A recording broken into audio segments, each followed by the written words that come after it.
এই তো আমি নিম বড় হোটেলে চলে আসলাম। আগে আসলে ছোট, এখন বর্তমানে হয়ে গেছে বড়। আমরা আসছি চলি এখানে মালাই চা খাওয়ার জন্য। কারিগর নিয়ে আসছে অনেক দূর থেকে। নিম্বর থেকে কিছু আলোচনা শুনবো। নিম্বর, আসসালামু আলাইকুম। ওয়ালাইকুম আসসালাম। আপনি এই ভাই নিয়ে আসছেন কোথা থেকে? বগুড়া থেকে নিয়ে আসছেন।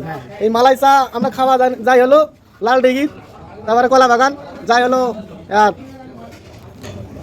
মুসলিম বাজারও গেছিলাম। কি চা খাবার আসছেন?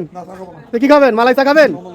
আচ্ছা, তো এখানে চা তো ভালো স্বাদ হচ্ছে নাকি? হ্যাঁ আলহামদুলিল্লাহ, ভালো করার জন্য তো বাইরে থেকে লোক নিয়ে আসছে। ভালো না হলে আবার বাইরে থেকে লোক নিয়ে এখন বর্তমানে মোটরসাইকেলের তেলের দাম বেশি, মানুষ তো দূরে তো যাবে না। এই কারণে যাই হোক মানুষের ভালো করার জন্য, ভালো খাওয়ার জন্য এখানে ব্যবস্থা করা হয়েছে। আসলে কিন্তু ছোট দোকান হয়ে গেছে ইনশাল্লাহ, কিন্তু বড় দোকান আরো বাবার ইনশাল্লাহ। তো আপনারা খালাসপির কাঁচামাল হাড়িতে চলে আসবেন। এখানে কিন্তু বিভিন্ন প্রকারের চা বানায় এই ভাই। এটা কি চা বানাচ্ছেন? মালাই চা। এটা যেটা আমি খাইলাম সেই চাটা আইডিয়াম আছে, অনেক গরম মশলা আইডিয়াম, কাঁচাপাতি সব কিছুই আছে এই হোটেলে, কিন্তু অনেক কিছুই আছে। এই যে রান্না বান্না করছে, এই যে সিরিয়াল,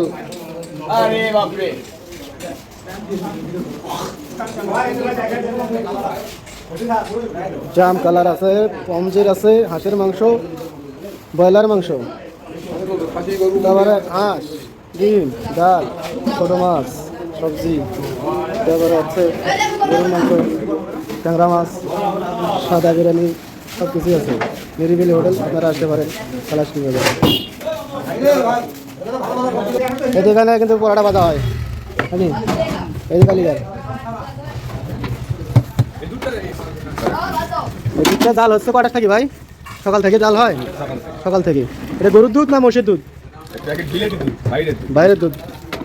আচ্ছা, মালাই চা খাইতে খুব টেস্ট। আপনারা খাইতে আসবেন নিম্বরের দোকানে।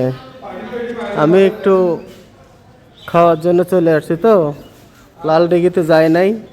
এখন বর্তমানে নিম্বরের দোকানে চলে আসছি, খালাসপির বন্দর, কাঁচামাল পাইকারি বাজার, পীরগঞ্জ, রংপুর। তো 30 টাকা নিয়েছে আমার মালাই চাটা। স্বাদটা তো সেই রকম লাগতেছে আমার।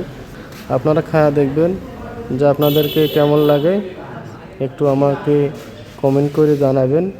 আর নতুন ভিডিও পাওয়ার জন্য চ্যানেলটা লাইক, কমেন্ট, শেয়ার করবেন। ইউটিউব থেকে দেখলে লাইভটা শেয়ার করবেন এবং চ্যানেলটা সাবস্ক্রাইব করে রাখবেন ইনশাআল্লাহ।